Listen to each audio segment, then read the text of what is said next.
कथार अच्छी आपण जदि आपणकर सकाल को जीतीजे ताहले आपण आपणकर जीवन को भी जीतीजे।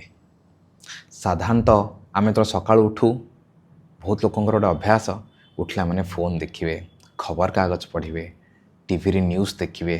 हाँ ये सब कौन युवा द्वारा कौन आम आम सकाल ना सब मूल्यवान समय को अଯଥା नष्ट कर दूचु।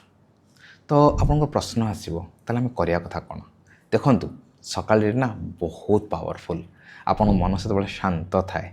तो ये समयटी ना पूरा उचित समय आपणकर दिन आपणकर जीवन को गढ़ापी।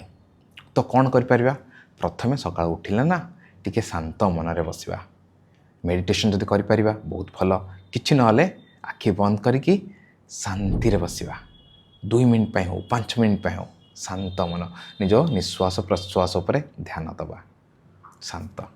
तापरे किछि भल पढ़ी पारिबा, पुराण हो शास्त्र हो मोटिवेशनल बुक हो जो भी पढ़िया को भल लगे, जो भी जिनस आपको पढ़िया भल लगे ताको पढ़ी पारिबा।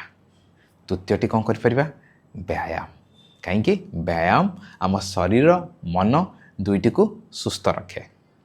तापर कौन कर पारिबा निजर लक्ष्य उपरे विजुअलाइजेशन कर पारिबा। आखि बंद करी आपन जहाँ चाहूँगी जहाँ जीवन में हासिल करने चाहूँगी ताकू निज मनरे देखु। कहीं जो आप जिनसटी मनरे देखिए ना सेठू ही मैनिफेस्टेशन आरंभ हुए। जो जिनसा आप मनरे देखिपार ताकू आपन जीवन में भी केवे देखिपारे। तो युड़िक करूँ प्रतिदिन सकाळे देखिए आपण सकाळटी तो बदल ता सहित आपण जीवनटी भी बदली जीव।